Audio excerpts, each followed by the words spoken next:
How are you? Welcome to Comic Con. Today we're going to look at Iron Man. I'll be mainly looking at the comics, but I'll look at the films a little bit. In fact, let's start with the 2008 film Iron Man. The post-credits scene was devised and written one day before it was filmed. It was supposed to reference mutants, Spider-Man, and the Incredible Hulk. As if gamma accidents, radioactive bug bites, and assorted mutants weren't enough. I have to deal with a spoiled brat who doesn't play well with others and wants to keep all his toys to himself. And that is the first of 100 facts about Iron Man. Let's dive in.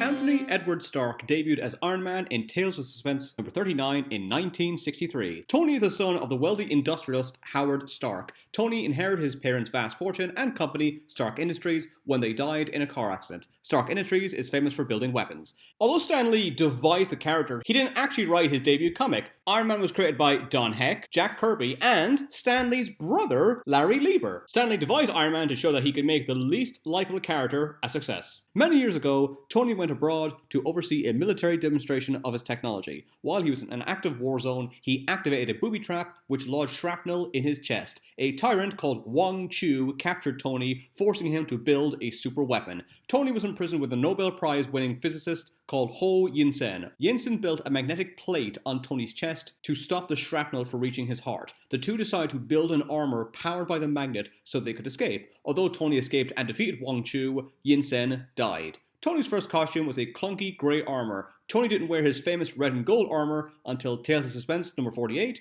in 1963. His armor can do whatever Tony wanted it to do. It can fly, gives Tony super speed, durability, strength, agility, and shoots repulsor energy. As Tony has upgraded it over the years, it has gained far more abilities. The suit is only limited by Tony's imagination. Tony's best friend is his chauffeur, Happy Hogan. He debuted in Tales of Suspense number 45 in 1963. This was also the debut of Tony's love interest, Virginia Pepper Potts. He has a samurai armor in case he needs to fight his sword-wielding opponent. Tony has defeated the Hulk with a single punch. He has contact lenses that magnify his vision. Iron Man set up a super team called ForceWorks. The purpose of the team was not to just stop disasters, but to prevent them. ForceWorks was composed of Iron Man, Sentry, Cybermancer, Moonraker, Scarlet Witch, US Agent, War Machine, Wonder Man, and Spider-Woman. Tony built a think tank called Stark Dynamics. It's a group composed of the smartest people in the world. They are giving a year to come up with an idea to make the world better. When the year is up, Tony will fund their idea and ensure it will come to be. Tony knew it was likely he would die while fighting a supervillain or stopping an alien invasion. As a failsafe, he created an Iron Man robot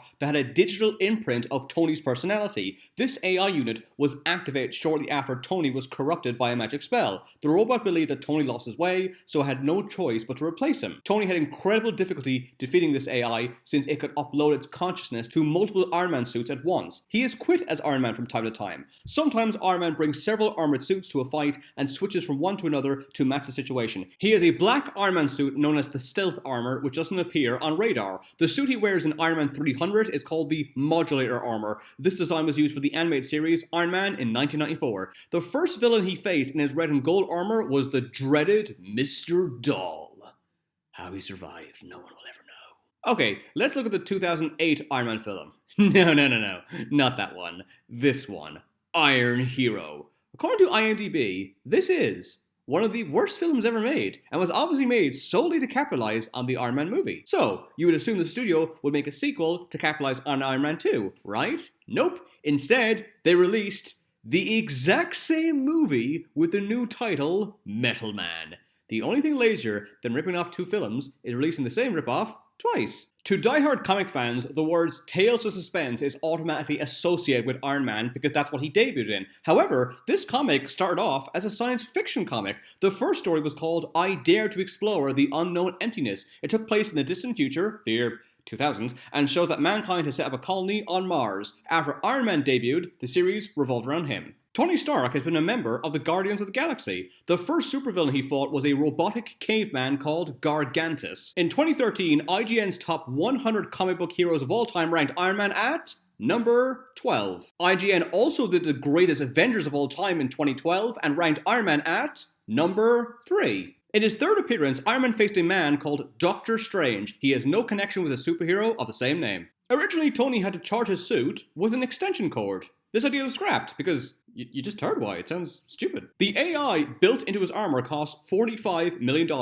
Not every idea Iron Man concocts is based on technology. He came up with the donut pizza. Some would argue it is his greatest accomplishment. Many years ago, Tony decided to form a secret group that makes the big decisions of the world. The team is composed of superheroes that Tony believed covered every facet of the world. The members were Iron Man, representative of the Avengers and technology; Doctor Strange, representative of magic; Professor X, representative of mutants; Black Bolt, representative of the Inhumans; Namor, representative of Atlantis; Mr. Fantastic, leader of the Fantastic Four; World's Smartest Man, and representative of science. The group was known as the Illuminati. None of the group were allowed to tell anyone of its existence. The Avengers, the X-Men, and the Fantastic Four were oblivious to this group for years. Iron Man formed the Illuminati after Earth was nearly destroyed by 2 alien races. This was known as the Kree-Skrull War. Black Panther was offered a place in the Illuminati, but he walked away from the idea immediately. According to one issue, Tony Stark is 38. While Tony is in his armor, he stands 6'6". Iron Man went back in time and met King Arthur. Tony considers King Arthur his all-time hero, as Camelot's Knights of the Round was the medieval version of the Avengers. The power in Iron Man's chest reactor is the equivalent of 62 spaceship launches. Iron Man owns Area 51. According to him, the government quietly put it up for sale, and I bought it. According to Forbes, Iron Man is the 4th richest fictional person, worth approximately $12.4 billion. The richest fictional person is Scrooge McDuck, with a fortune of $65.4 billion. A military unit called Lockheed uses an exoskeleton that was inspired by Iron Man. The suit is called the Human Universal Load Carrier, or Hulk for short, which is a bit confusing. This exoskeleton allows the wearer to lift 200 pounds. Not only has Iron Man inspired military suits, but also medical ones. The Rex, the Exo, and the Rewalk are exoskeletons designed to allow disabled people to walk again. Also, you can rent an exoskeleton like Iron Man's. It's called HAL. Yes, it has the same name as the evil computer in 2001: A Space Odyssey. That's creepy. But you know what's creepier? It was designed by the company Cyberdyne. If that name sounds familiar, that's because it was the same company that built the apocalyptic program Skynet in the Terminator franchise. The Iron Man suit has a cloaking device. As a result, he usually wears it even when he appears to be wearing a normal suit. However, he wears a transparent graphene armor around his face, so he's protected against all attacks. His suit is connected to the internet, so he can call upon any information on the web when he needs it. If he scans any person, he can instantly download their Facebook, Twitter, and news stories where they are mentioned. Tony considers himself a futurist. He says, "It's my job to invent things that people want before they realize they want them." By complete coincidence, Robert Downey Jr. released an album called The Futurist. Yeah, that's right. Downey Jr. is a singer. Who knew? Tony Stark plays tennis with Mike Tyson. Iron Man defeated Magneto in a fight. Iron Man's lesser-known villains include the Actor, Chessman, Man-Bull, Unicorn, and Godzilla. And I don't mean a character called Godzilla. Iron Man fought the Godzilla. He calls his workstation the garage. Realistically, if Iron Man's suits were to exist in the future, they would be drones rather than men in suits. This is because the intense energy required to operate an exoskeleton would be too hot for a human to withstand. His company, Stark Industries, is worth $20.3 billion. There's a parody of Iron Man called Iron Mouse. There's a pig parody of Iron Man called Iron Ham. Iron Man formed his own Avengers called the Mighty Avengers. They were composed originally of the Sentry, Wonder Man, Wasp, Ms. Marvel, Black Widow, and Ares. Iron Man, stop putting Wonder Man in your team. Nobody cares about him. The first official Iron Man in real life was built in 1868. It was constructed by a man from New Jersey called Zadok Dederick, which really sounds like a comic book name. The automaton was called the Steam Man and was designed to pull carriages. He looked like a tall man wearing a top hat. Zadok hoped they would replace horse carriages. Iron Man doesn't believe in God, even though he has met a few. He is a 3D printable Iron Man suit. Tony Stark became the Secretary of Defense. Until he admitted he was Iron Man, most people believed that Iron Man was an anonymous bodyguard of Tony. Tony Stark inherited Stark Industries when he was 21. Iron Man can lift 100 tons. That is the weight of a Boeing 747. There's a story called What If Industrialist Tony Stark Owned a Chain of Laundromats? The answer is not much. As I said, Iron Man built his first armor with Ho Yin-Sen. Years later, Yin-Sen's son tracked down Iron Man and tried to kill him by corrupting his armor. Iron Man has an armored suit designed for taking out the Hulk. Although it is known as the Hulkbuster, it was originally called Igor. The first Iron Man-like superhero was Bozo. This character debuted in Quality Comics in 1939, nearly a quarter of a century before Tony Stark's version of Iron Man. Bozo the Iron Man was piloted by a man called Hugh Hazard. Hazard's suit had a mini propeller on its head that allowed it to fly. Iron Man's suit studies his opponents as he fights them. The longer he fights his opponent, the better he gets learning their techniques. Tony plays chess against the leader of the Fantastic Four, Reed Richards. However, since they're both so intelligent, they play on 6 chessboards simultaneously. He has a suit called the Thor Buster to use against Thor in case he turns evil. Most people think his most powerful suit is the Hulk Buster, but it isn't.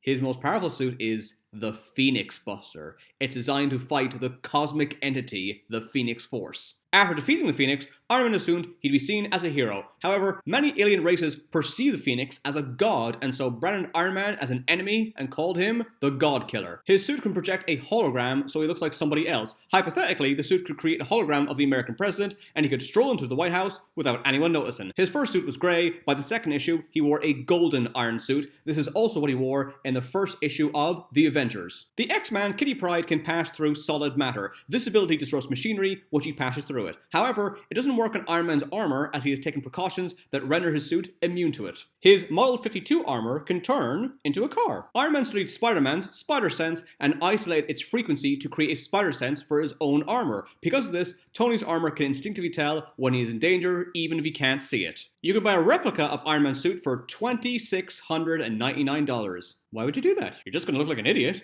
Robert Downey Jr. doesn't even wear the suit when he's doing the movies. Iron Man's faceplate used to have a nose. It was removed after Stan Lee pointed out how silly it looked. Although Iron Man has never been very popular until the 2008 film was released, he always had a steady female fan base with the reader since the 1960s. And to finish up, let's look at the Iron Man films. This was the very first teaser poster of Iron Man. Robert Downey Jr. plays Iron Man in the Marvel Cinematic Universe. He attended the premiere of the film in Japan. As he was entering the country, he was interrogated for 6 hours due to his incredible criminal activity, which included multiple arrests and incarceration on drug-related charges over 15 years. Because he didn't disclose these convictions, he was banned from entering Japan. The reason why Stark tells everybody to sit down after he is rescued from his kidnapping is because Robert Downey Jr. couldn't stand because he was too hungover. This film inspired Jerome Kelty and Greg Hatter to build a functional Iron Man suit. It has shoulder rockets, back flaps, a forearm missile, hip pods, and a helmet that opens and closes. Although Spider-Man is Stan Lee's favorite Marvel film, he believes that this film captured the essence of the comics more accurately than any other movie. The Iron Man film was rejected by over 30 writers. The main reason they didn't want to work on the movie is because they thought Iron Man was too obscure. When Iron Man is in his full armor in Iron Man and Iron Man 2, it's nearly always played by the director, Jon Favreau, not Robert Downey Jr. In the last scene, Tony Stark admits he's Iron Man. This was improvised by Downey Jr. To avoid spoilers, the actors in the scene were told it was a dream sequence. The director of Iron Man, Jon Favreau, cast Robert Downey Jr. as Iron Man after seeing his performance in the film Kiss Kiss Bang Bang. The director of that film, Shane Black, went on to direct Iron Man 3. He also directed The Predator, but let's not just...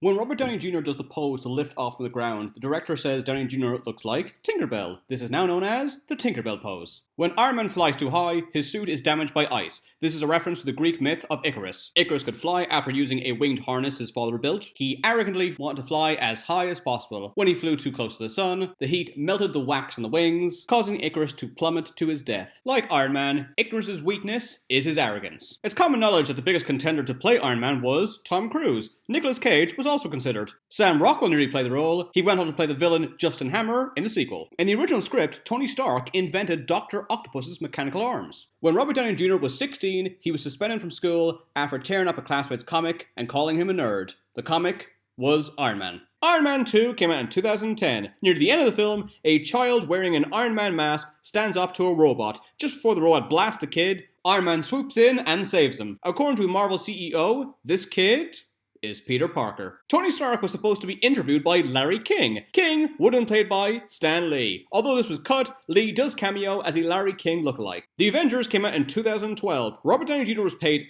$50 million.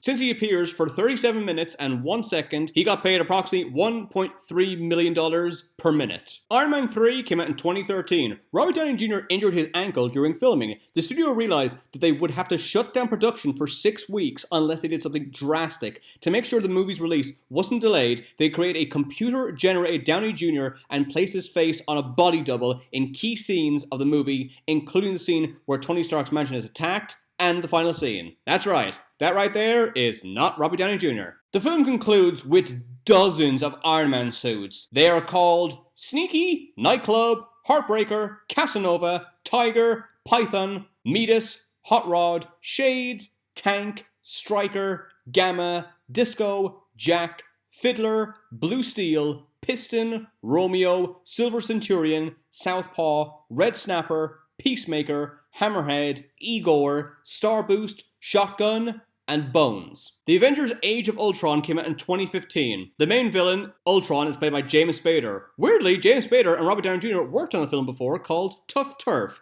By a freakish coincidence, there is a scene where the characters walk by a wall that reads, The New Avengers. It seems impossible to picture what the Avengers Infinity War and Endgame would have been like without Robert Downey Jr. However, his contract ended after Age of Ultron. Although he signed another contract, he did strongly consider retiring from the character. Captain America Civil War came out in 2016. In this film, Marissa Tomei plays Peter Parker's aunt, May. Robert Downey Jr. had a relationship with Marissa Tomei in the 1990s. In fact, he worked with her in 2 other films, Chaplin and Only You. Avengers Infinity War came out in 2018. At one point, Tony Stark asked Doctor Strange, "Do you concur?" This line is often said by Sherlock Holmes to Dr. Watson in their Sherlock Holmes stories. This is a reference to the fact that the actors in the scene, Benedict Cumberbatch and Robert Downey Jr., have both played Sherlock Holmes. Avengers Endgame came out in 2019. Morgan tells Happy she wants a cheeseburger. This is a reference to how Tony Stark told Happy he wanted a cheeseburger in the film Iron Man. And finally, you just can't comprehend how staggeringly powerful Robert Downey Jr. is. You might be thinking, 50 million for a movie? That's crazy. This fact is the best example to show Downey's power. In Endgame, Tony Stark calls Rocket Build-A-Bear. Obviously, this was improvised by Robert Downey Jr. Immediately after the film's released, Build-A-Bear Workshop sales skyrocketed to 7,033%. What I'm trying to say is, you can never pay Robert Downey Jr. too much money. Thanks for watching. Don't forget to subscribe. If you want more comic facts, check out my books. They're all available on Amazon, on paperback, and Kindle. If there's anyone else you want me to do a video about, let me know and I'll upload it as soon as possible.